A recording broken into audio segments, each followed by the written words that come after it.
Hello, and welcome to Insightful Conversations with your host, 3 Principles practitioner, Adey-Jones. Join her each week as she welcomes some of the world's leading 3 Principles teachers and practitioners who share how this understanding has dramatically improved the quality of their lives and the lives of those they work with. I am thrilled to have as my guest today Angus Ross.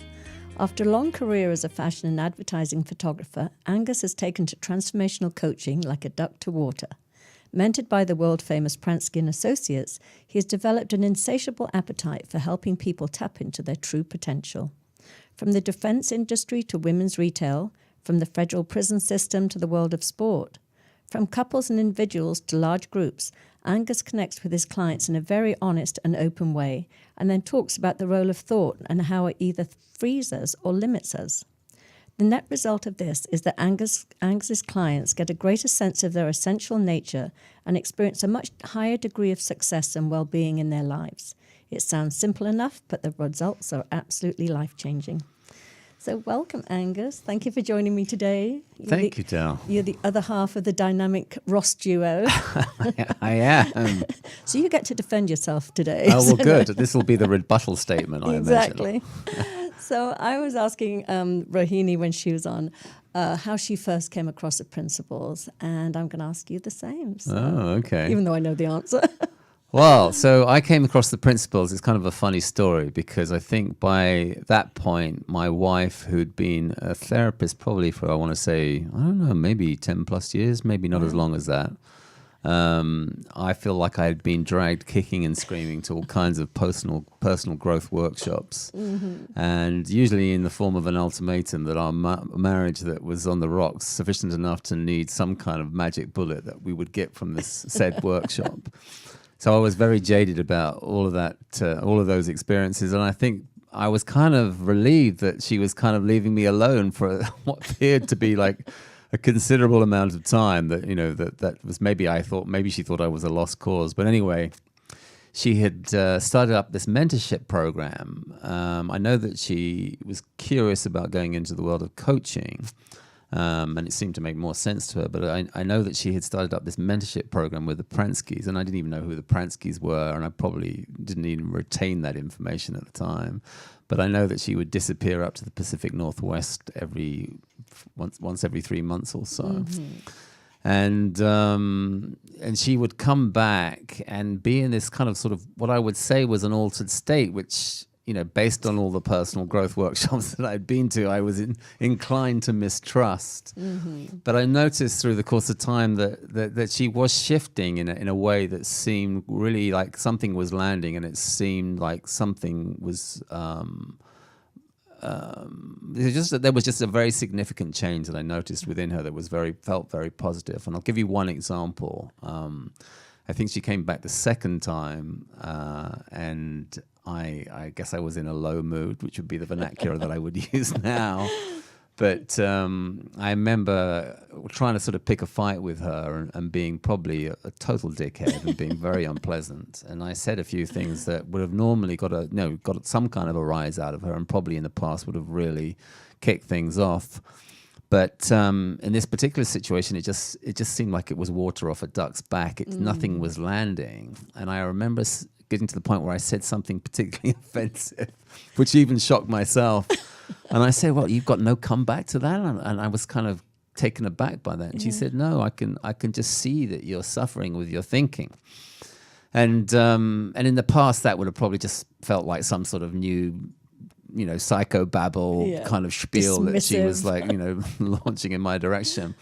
But the look on her eyes was just one of complete compassion, which just really kind of took me off guard. It was just really surprising, and it just really allowed me to see that she really meant what she was saying. And so really what that did was just hold up a mirror to me and showed me what a total arsehole I was being.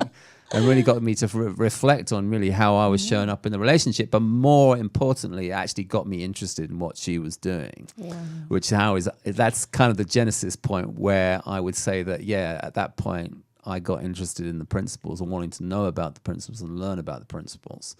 And that's why I ended up going up and being her client, as it were, as for a So what was that final like hurrah. for you?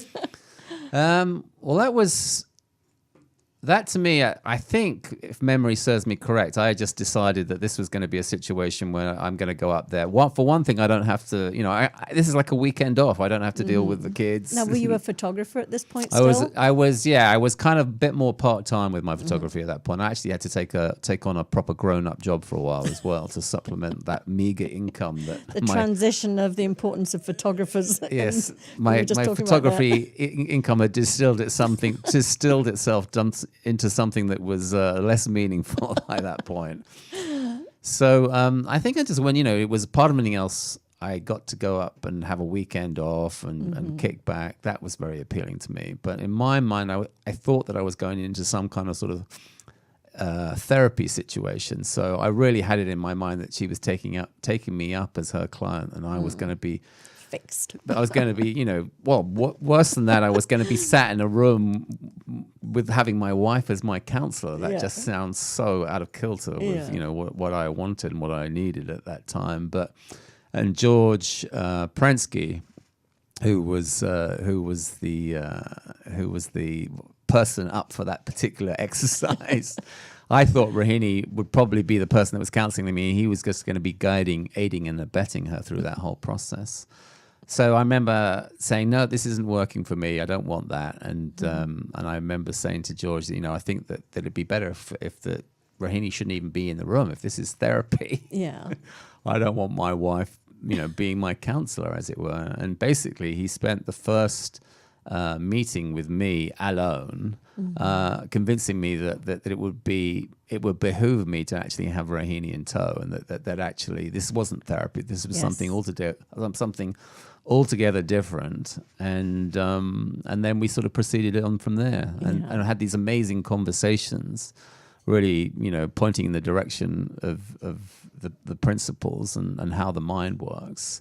And George will maintain that I saw something in that very first session. I was going to ask you that. How long did it take? I'm inclined to say there's a little bit of hyperbole running there, but something definitely landed. It just made perfect sense to me. It was kind of, for me, it was just very simple, and I think because in that simplicity, with my mind being very sped up at the time, I wanted it to be something more. It's just like, it can't be this simple. There has to be more to it than this. So you say it was simple, but when you've also been in a relationship where there's conflict and there's so much sort of blaming each other, were you able to really see very quickly that your thinking was coming from you, not from Rohini?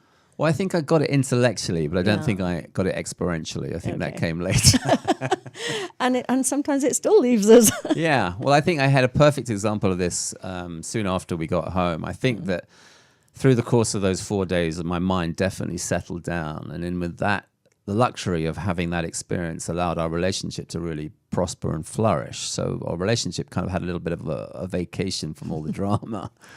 And then I remember being back home for about 2 weeks from the Pacific Northwest, and then just having this awareness that, wow, something has really shifted in our relationship. There's something, I can't even really put my finger on what happened up there in the corner, but something obviously happened. I must have drunk the Kool-Aid or whatever, or we drank the Kool-Aid.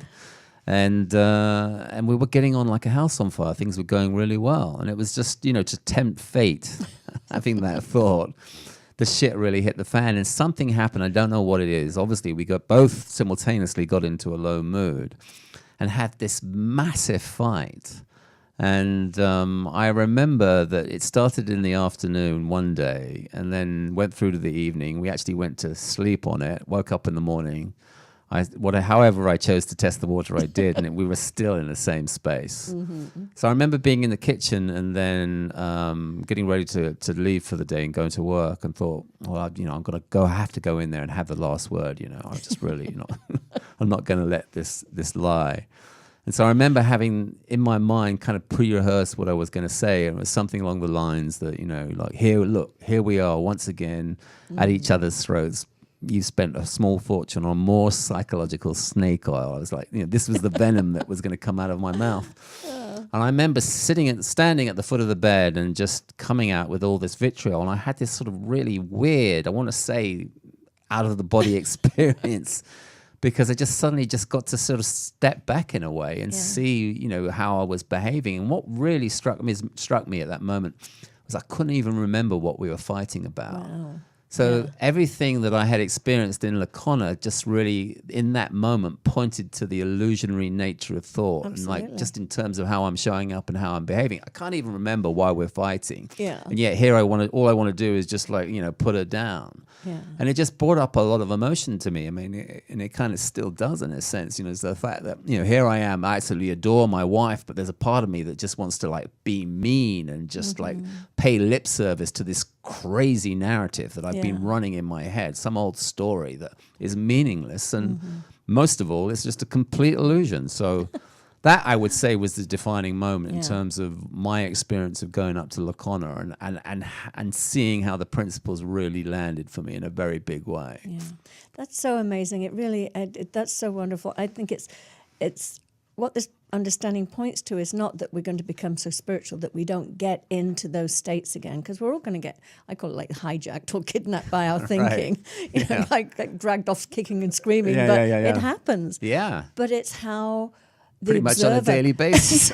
but it's the observer, the ability to observe that's what's happening, and the resilience that you can come back from that. Yeah. You know, they don't get like drag you like really far off. They're only just a few feet as opposed to like miles away that they used to. My thoughts. No, that's a big change, and I think for me that's the one fundamental shift that I think has really really changed our relationship, my life, and you know the way that you know I can do this as a profession. That's the one thing that I've seen that really has enormous value. And I think when you've had such an incredible story that you can share with your clients, because I know you do a lot of couples counseling with Rohini. You have those intensives, and I mean, I think you guys have been through it. You've been, you know, you haven't always had this idyllic relationship. You have separated at a time, and you've dealt with a lot. And the fact that you are so together and so happy and beautiful, not all the time because nobody is, but still, I mean, probably one of the happiest, most joyful couples I've witnessed. But I don't know, I say that, but a lot of couples in this understanding seem to have really amazing relationships. They're very fresh, very new. And I think that whole concept about the separate realities, I know that helps me in my relationship. So what would you say is the thing that really helped you see? I mean, I know you mentioned Rohini's compassion for you, even when you were like very stirred up in your thinking, genuine compassion, not sort of condescending, there, darling, calm down. You talked about that, but what else, as something else that you really see helps you in those moments? Yeah, I think that actually I was talking about this morning. This came up for me, is that I had this experience, and this is quite recent. I think, you know, what I love about this understanding is that it just seems to keep growing and growing. You know, I'll have one insight, and then I think, yeah, that's an insight. That's extraordinary. That's amazing. My life is going to really shift now. And then it's just sort of I find myself going to deeper and deeper levels. And I think that there was a situation recently where I had, you know, she'd done something that really pissed me off. We were standing at the kitchen sink. I can't even remember what it was, but she'd done something or said something, and I'd really taken it personally.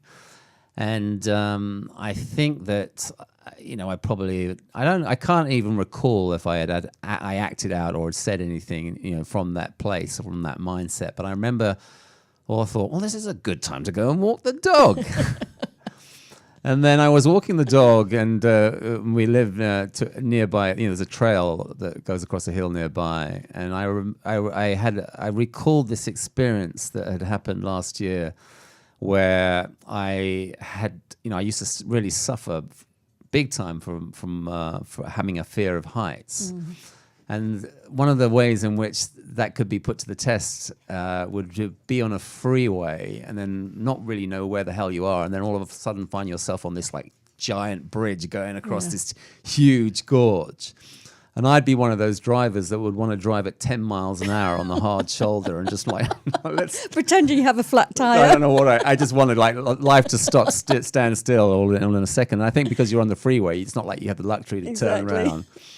So I had this experience, and I'm going across this like huge gorge or whatever it was, and just all that, you know, those symptoms of physiology that usually would come on board with that fear of heights. And it just suddenly occurred to me in that moment, I was like, well, you know what? I don't need to get on board that train of thought. I actually don't need to go there, because I will settle. If I really have a strong understanding about how the mind works, then this is just all an illusion too, that I don't really need to feel those feelings that come with that thinking. I actually don't need to get on board that train. And then I didn't have any of the same symptoms that I would normally have under those circumstances. And that was a real eye-opener to me. That was an extraordinary moment. And then fast forward, a year or so later, and I'm on this hill with the dog, and I'm like really mad at my wife, and I'm marinating in that low mood thinking about her. And then it just suddenly, I just suddenly remembered, well, knowing what I know that I will settle. But more importantly, actually, I know that I can actually ignore the thinking that comes with, the thinking and the feelings that come along with that thinking. And so that was that's beautiful. It was a big moment for me. Yeah. And so you didn't have to get on the train of... I didn't get on the train, but I was very much on the train, that old sort of narrative, those old neural pathways that are so compelling and alluring that I could jump headlong into and just, have a field day about, judgment and hating my wife, maybe even to go that far. But I just realized that's just an older narrative. It's just something that I actually, knowing that what I know, I will stabilize, I will come back to my equilibrium. But what is more is I just don't even need to listen or run with those thinking. Although that for me, I think has been huge. I love that analogy. I'm what's flashing through my mind as I'm listening to you is, I don't have to get on the victim train. Right. I mean, that one really can take you far. Yeah. So wow, that's a really great No, visual. that's a beautiful way of putting it, the victim train, because I think that... that's what we do when we get stirred up and pissed off with our partners. Somehow they've done us wrong, or, how dare they, or whatever. And someone who lived in London for years and actually relied on Southern Region rail service. I'm imagining Euston Station, number 9. I remember, I would be late for the train. I'd have to run down the platform, and I was pretty young and reckless back then, and I'd open the door and jump in. Yeah. But I have that visual very much rooted in my mind. It's kind of like, I don't need to get on board that train leaving platform 5, well on its way to wreck and ruin. I can leave that well alone and just stay on the platform and wait for a nicer carriage to come my way. First class. First class, exactly. That is so great. Oh my God. This is, I love this about this understanding. And I think you shared it too. I was reading something you'd written. Just the stories and the metaphors we get to use when we're working with our clients, and just how creative. I mean, it's just constantly when we're in that moment, these sort of like these bubble ups of wisdom or insights we get. Just truly amazing. So I want to talk about the vlogs you do with Rohini. Okay. How do you feel about those? I think in the beginning you had a little resistance. I hated them to begin with. Oh, but they're so great. They're so brilliant because they really point to just what I love about this understanding, which is the freedom that we get, the freedom to just laugh at ourselves and our humanity. It's not about becoming spiritual and therefore never, having these moments. But I was just listening to the one with you doing the crossword while your dog takes a poop. Right. I mean, it just feels like there is nothing off limit that you guys won't talk about. Yeah, well, it's so interesting when you start to get a lens for this understanding and you see the world from that vantage point. That, there are all these little things that sort of seem commonplace that suddenly take on a whole new meaning. So for argument's sake, with the crossword, I suddenly realized that, and this is something I've kind of always been aware of, but now that I have more of an understanding of how the mind works, it now makes perfect sense. But I remember I would do the crossword on the train, and then they would always get to the point where there would be a bunch of clues that I just couldn't solve, and I really want to solve them. It's like, I'm 5 clues away from like having this crossword complete. So I would really try my damnedest to get that done, on my commute home. And then invariably what would happen is that like these clues would just seem impossible, just beyond my comprehension. And I would get really frustrated. But then I would like probably pick it up the following day in the morning or something. Because there's still a part of me that wanted to complete it. But in a more settled state, I would always manage to be able to do that. And so I'd forgotten about that because I hadn't done a crossword for about 20 years because we've lived in LA more, for about 23, 24 years now. So I don't have the luxury of the evening standard crossword, but I discovered you could do it online. And I'd forgotten there was this sort of facility that, you could actually get most of it done, then have the several clues that you couldn't. And then when I was walking the dog one day doing this crossword, had the same experience and then couldn't finish it off, got really kind of frustrated. And then the following morning I woke up and I said, wow, I'm actually feeling like I feel really settled this morning. I'm aware of how settled I am in my thinking.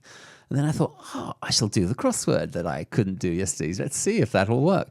And it was extraordinary to me because it just literally within 10 seconds what I had spent 30 minutes trying my damnedest to do just was crystal clear to me. So it was just perfect example for me how a settled mind, you have access to that wisdom. It's amazing. It's like, often I get sort of, because I panic and I'll forget people's names or I'll forget something. And I will just say, I never chase it anymore. I'm just simply like, don't even go there, it'll come. And then within a minute, it pops in, the word I was looking for or whatever it is. Yeah. And even I had that experience this morning with this ring. We were up in Lacona a few weeks ago and I just couldn't find my ring since I got back. And I'm thinking, I must have left it in the Airbnb. Right. I'll call them this morning. Right. And I have literally searched up and down in my house, everywhere I could possibly look. And I was just about to make the call. And I was in my bathroom and something just said, look behind that. And as I'm doing it, I'm thinking, not be behind that. And I moved this thing over and there it was. Isn't that amazing? It blows me away. It happens all the time. Just that quiet, or that trusting, that quiet mind, that listening for that guidance that's always within us. Yeah. So something told you to become a coach. Totally. I mean, I've had a bunch of those experiences. Actually, it reminds me lately what's coming up for me is, the more things like this that I do or trainings or workshops. One of my biggest fears with doing public speaking was just kind of had that moment where you forget what you're going to say next. Like you're trying to make a really valuable point and then all of a sudden it just sort of seems to disappear. But for me, I think that the disappearing factor is my thinking gets really revved up. It's like, I'm really attached to this point I want to make next. And then there's some little sort of gremlin inside saying, I'm going to get you. You're going to completely mess this up for you. I have the same one. Oh, you do? Yes. And now I'm kind of noticing more where I will it'll be let's say for argument's sake, it's my opportunity to speak. I'm doing a webinar. It's my opportunity to speak next. And I've got this amazing point that I'm going to make. And that little gremlin comes in. In the past, I would have just freaked out and probably really had to stop and listen to the gremlin. And now I'm just kind of like, you know what, you can have your say, but I'm just going to wait because I know it'll come to me. Yeah. And in my mind, I used to think this takes a long time to settle, but now I find that the time frame in which I'm coming back to my equilibrium is almost instantaneous. Yeah. And that's been really cool, is to sort of watch me settle in real time and trust that I'll know what to say, that I'll come up with something. And usually I get back on track and find the point that I want to make. I was just about to say, I cannot imagine that you, Angus, would ever not have something really entertaining to say. Well, thank you. So talk a bit, so you coach now, and I know you do consulting with businesses and one-on-ones. And you also do the relationship workshops with your wife, Rahini. Yes. So they're a 4-day intensive, is that right? Yes. And you each take on one of the couples, or do you? Yeah. How does that work? So how it works is the couple will come in and usually come in at each other's throats. Yes. And have a long laundry list of woes. Mm-hmm. And it's just really, knowing what we know, that's kind of, defeats the whole object of this understanding. We don't want our couples to remain in a revved up, distraught state. So the first thing that we have to do is separate them, because otherwise they're just going to continue getting themselves into the weeds. And then we work with them individually, and that's the target, is to facilitate in any way that we can them having an insight, and they get to see something, and then hopefully at the end of the day we'll bring them back together and they're all sweetness and light with each other because they've seen something that was fresh and new. Yeah, and it has nothing to do with the other person. It's their own insight to how this system works. It's their own insight, yeah. And so it's through that lens that the relationship improves, not because you've worked on your bad behavior. Yeah, no, it's so interesting. And I think that for me, and this is fresh and new, and I think from the recent training that we both attended up in Lacona, that George talking about the vertical and horizontal line, and the horizontal line being about how we stick to like trying to look for an opening to share the understanding, and then it's the vertical line. Yes. The vertical line. Consciousness line. And the horizontal line is how our clients get into the weeds. So That's for the me, dirty laundry the line. dirty laundry line, exactly. I love that. I'm going to steal that. So it's so fascinating now to see how that dirty laundry line is so compelling to the client, and that's all they want to talk about. And they're really much in the mindset that, it's all their fault, and if only they take their dirty washing down, I'd be like so much happier. And you just have to stick to the task at hand, which is sharing the understanding. And it feels like now I feel like I'm kind of like a scratched record. I'm constantly sharing the understanding. Hopefully I'm looking for more and more creative ways to do that. But it's so amazing just to see the shift take place, that suddenly somehow penetrates that veneer that they put up to like not want to take on board that information that I have my dirty washing line, which I'm very attached to. But all of a sudden that just falls away. I think there's just so much fear, though. I think fear keeps that in place. And I think when we get this understanding, we understand that we're just all human. We're all the same. We all do the same stuff. There's nothing to be ashamed of, nothing to hide, nothing to defend. I think that when they get that, it's just amazing. And you're just so present with the other person and so accepting. And so given, what you and Rohini have been through in your own relationship, I'm sure that, what you teach your clients is just incredible. Yeah, no, it's super fun. I really am enjoying it. I've got a lot of juice for doing the couples work at the moment. It's been great. That's really great. So we are up on our time. Oh, my goodness. I know it goes by so fast. I think I'm flown going to have by. to turn it to an hour. I could sit here all day talking about this. But thank you so much for joining me today. And I'm so excited. You can go on your website, Angus Ross Consulting. Yeah, AngusRossConsulting.com. Yeah. And find out more. And Rohini Ross, because that's where all the couples workshops and things is. And we're in the process of amalgamating the two at some point. Okay. Yeah. Fabulous. Yeah. All right. Well, it's been such a pleasure. Thank you so much. And I will see you soon. And mine too. What a pleasure. Thank you.